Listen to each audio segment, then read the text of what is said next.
káàbọ̀ padà sórí ètò Akiyin ẹ̀mẹ̀kẹ́ mo sọ fún yín lẹ́ẹ̀kan ká tó lọ sí agbára mo ní mo gbàlejò wá fún yín lónìí ìbẹ̀rẹ̀ ọdún la wà yìí oṣù kìíní ti lọ oṣù kejì ti lọ kí lẹ fẹ́ mú ṣe ẹ̀yin tẹ́ wà nílé tẹ́ rò pé ẹ ní nǹkan tẹ́ fẹ́ ṣe kí lẹ tẹ́ ń fẹ́ ṣe kan kẹ́ tó mọ̀ ọdún á pín sí méjì 2016 tún ṣe bẹ́ẹ̀ ó lọ ó ní mo ṣe mú wá fún ẹ̀yin olólùfẹ́ mi nílé mo gbàlejò wá tá jẹ́ máa sọ̀rọ̀ nípa fashion fẹ́yìn tẹ́ wà nílé tí mo kẹ́ fashion and lifestyle náà ni ẹ̀yin tẹ́ fẹ́ ṣòwò fashion kí làwọn nǹkan tó wà ńbẹ̀ kí ni advantage àti disadvantages tó wà ńbẹ̀ kí ni nǹkan tẹ́ gbọ́dọ̀ mọ̀ kó tó di pé wọnú òwò náà lọ ó ní mo ṣe gbàlejò mi wá àwọn náà wà nú ó ti wà nú òwe tí mo gbé wá fún yín ó ti ń ṣe òwò yẹn so kẹ́ mọ̀ pé yes ẹ̀yin tẹ́ mọ̀ pé mo lè béèrè questions lọ́wọ́ ẹ̀ ní lórí ètò lónìí àlejò mi ẹ káàbọ̀ sórí ètò. Ẹ ṣé gan ma. Ẹ bá a káwọn. Ẹ kú gbádùn ẹ̀yin ará ilé. Orúkọ tèmi ni Valerie Boglo.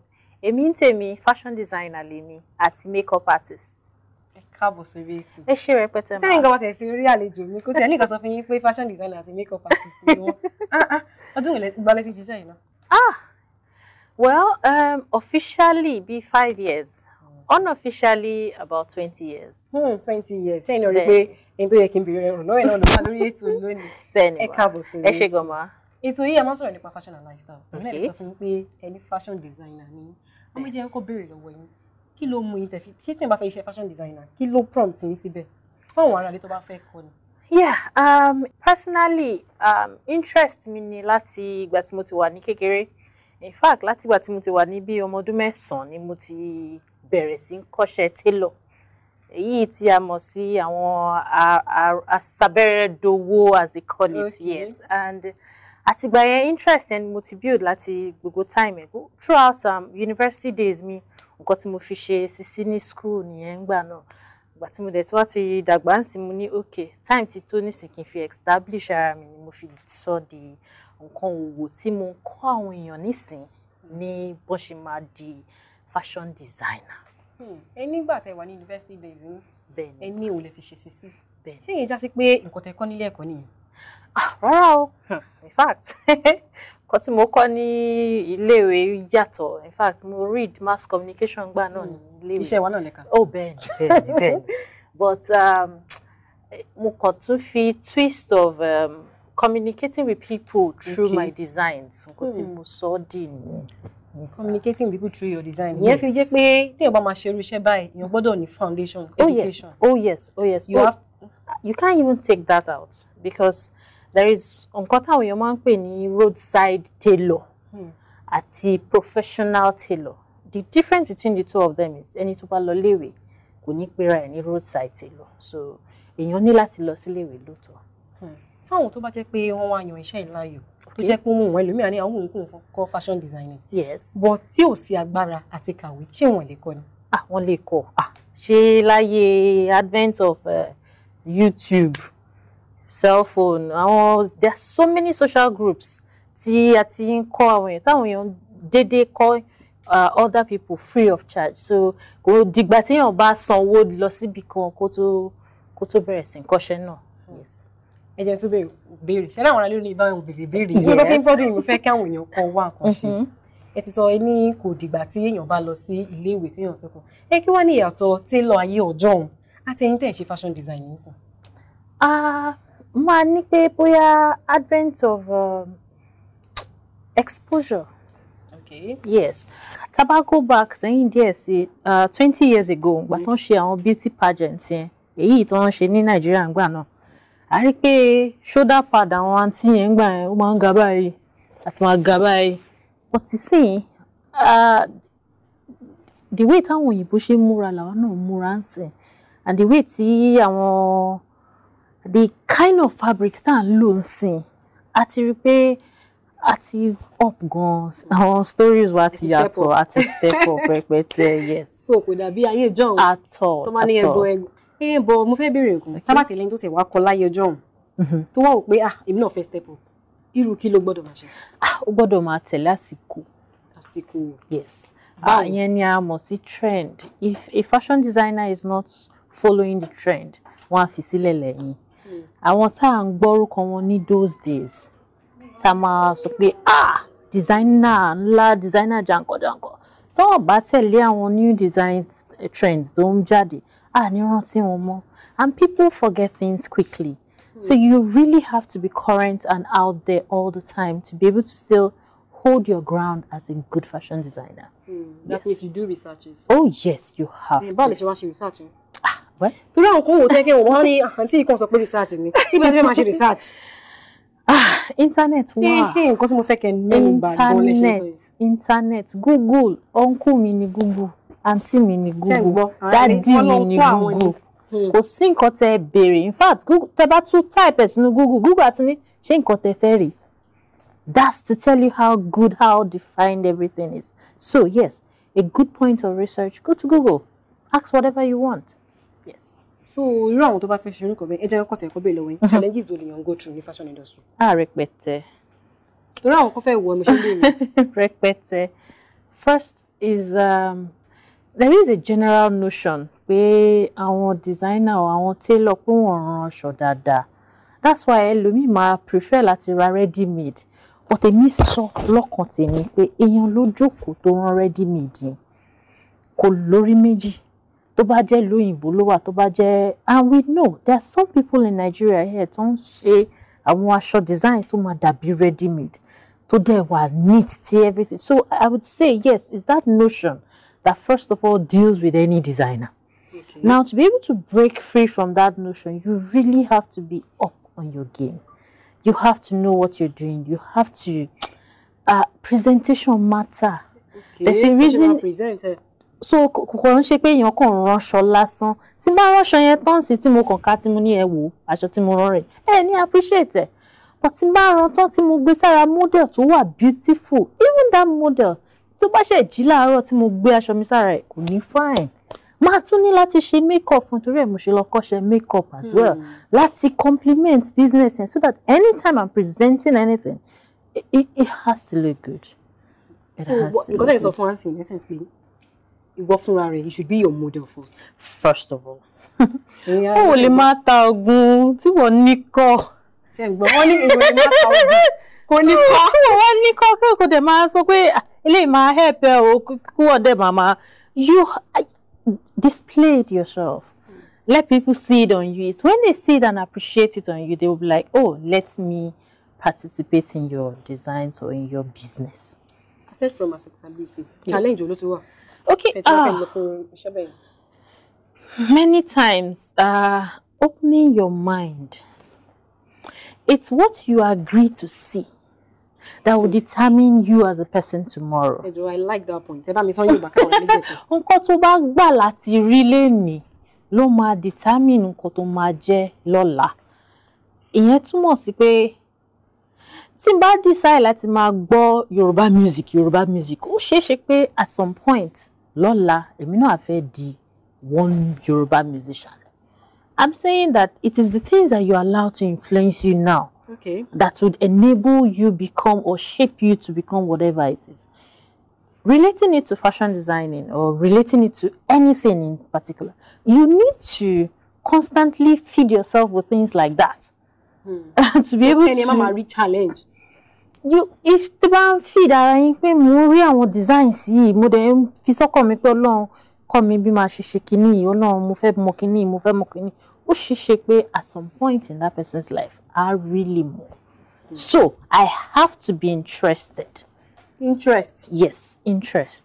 So the image is any friend tó bá kọ́ fẹ́ ṣe fashion. Yes. The first thing is the model. Develop and interest. Yes, and have the interest for it. Let it transcend from you that be by me. Àti kékeré mo ti mọ̀ pé fashion máa wà. That's like pẹ̀lú kàwé ló ṣe máa sọ mọ̀ tẹ́lẹ̀ mo kàn yàbàrá ni. Tí yẹn mo fi tẹ́ daddy lọ́rùn, mo fi tẹ́ mommy lọ́rùn, but I eventually went back to this is my core person.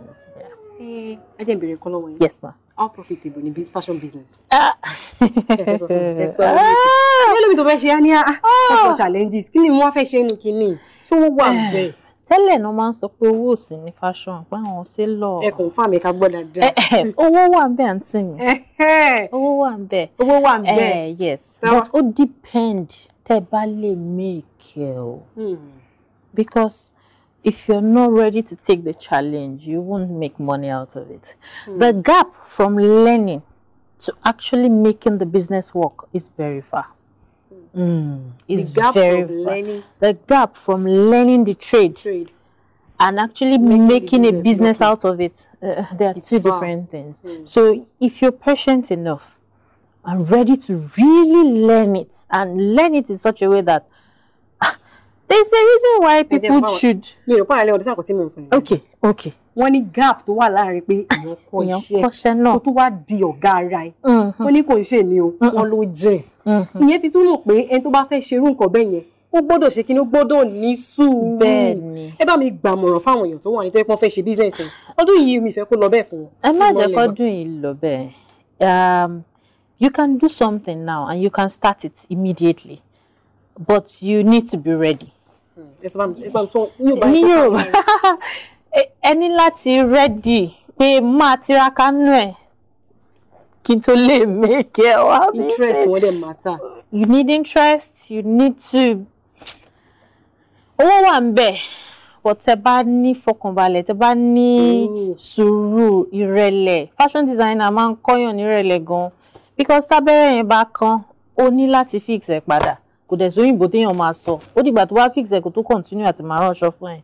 So it will teach you humility, and that's about it. Ẹ wo, ẹ ṣé. Ẹ ṣé máa. Inú mi dùn pé wá. Mo mọ̀ kéèyàn ti kó nǹkan lórí ètò lónìí. Ní abala tí mo sọ fún yín, mo ní a máa jọ bára wa sọ̀rọ̀ lọ́dún yìí púpọ̀ jù. Torí mi ìfẹ́ kẹ́ parí ọdún yìí.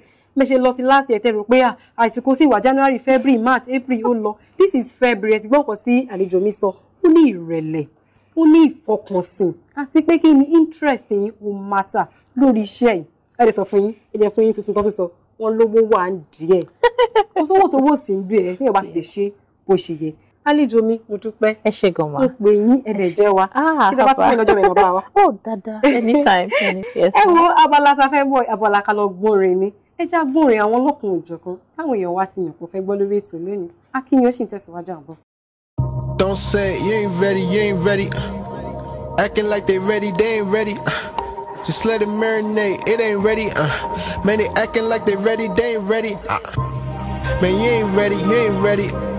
They acting like they ready, they ain't ready. Just let it marinate, it ain't ready. Man, they acting like they ready, they ain't ready now. Peace upon you haters, man, salam alaikum. You ain't ready where I'm about to take you. Album of the year, say the city people. Get the sequel coming, still I see no equal. Pay attention. Facts only. Check the album sales, my nigga plaques only. Check the glove compartment, nigga stacks only. Nigga don't make enough to pay my tax on me. Phase 1 was sold out, this is the encore. Never had no sugar mommy, no sponsor. No politicians walking up the wrong door. This is 8 years steady on tour. Phase 1, I swear it was appetizers. I'm about my profit, call me Elijah. Lot of rappers that gotta start rapping nicer. Y'all shit don't shake me, you need some sanitizer there. Don't say you ain't ready. Acting like they ready, they ain't ready. Just let it marinate, it ain't ready. Man, they acting like they ready, they ain't ready. Man, you ain't ready. They acting like they ready, they ain't ready. Just let it marinate, it ain't ready. Man, they acting like they ready, they ain't ready. Who are you talking to right now? Who is it you think you see? Do you know how much I make a year? I mean, even if I told you, you wouldn't believe it. Do you know what would happen if I suddenly decided to stop going into work? A business big enough that it could be listed on the NASDAQ goes belly up. Disappears. It ceases to exist without me. No, you clearly don't know who you're talking to, so let me clue you in. I am not in danger. I am the danger. A guy opens his door and gets shot. You think that of me? No. I am the one who knocks.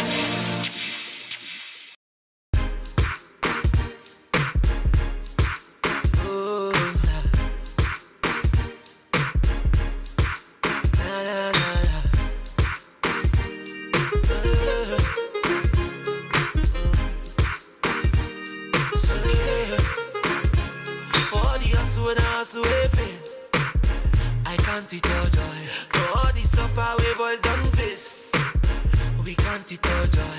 For all the days we then turn us down. We can't it all joy. We can't it all joy.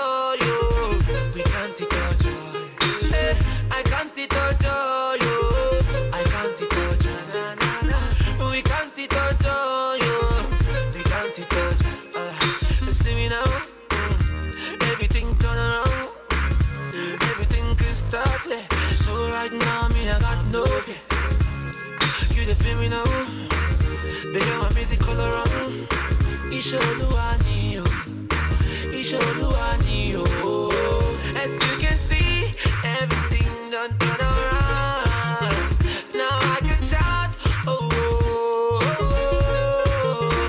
as you can see, everything just turn around. Now I can shout, all the hustle and hustle pain. I can't eat all joy. For all the suffer we boys done face. We can't eat all joy. For all the days we then turn us down. We can't eat all joy. We can't eat all joy. We can't eat all joy. I can't eat all joy. I can't eat all joy. We can't eat all joy. We can't eat all joy. Cool up. Guys on the chop up. To get up in the condom. Boy, I see that they look as the thing does they go. See that they look as my money they go. I say see that they look as the thing does they go. See that they look as my money they go. As you can see, everything done turn around. Now I can shout, as you can see, everything just turn around.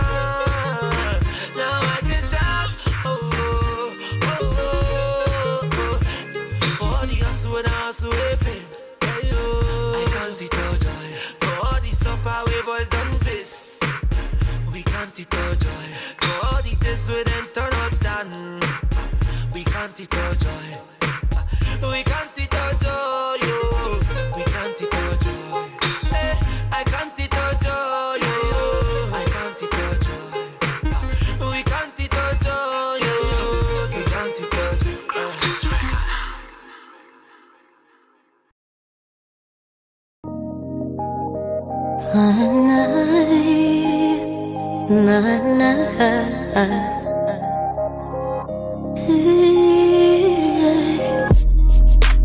Love is patient, that's what they say.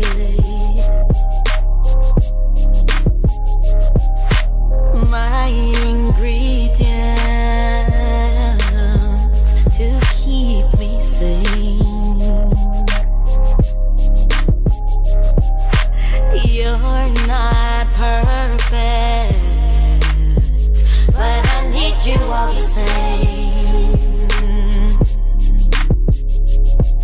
And I'll guarantee I'm yours to claim. Yours, yours, yours. Ojojumor giving me more. Still can't get enough. Still can't get enough. Still can't get enough. Get enough. Ojojumor giving me more. Still can't get enough. Still can't get enough. Akara oyibo when we both collide. Walk down the aisle. I show everything ready.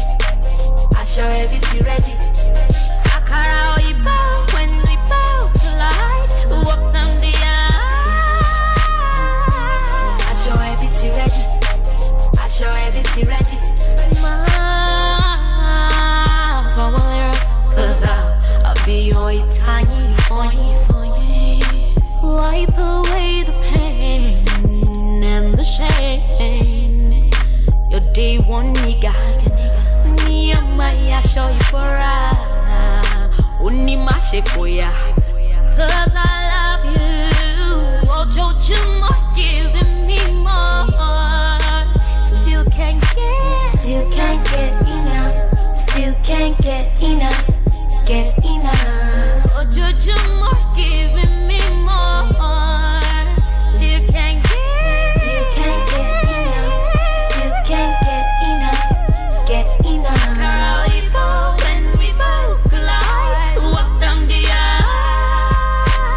everything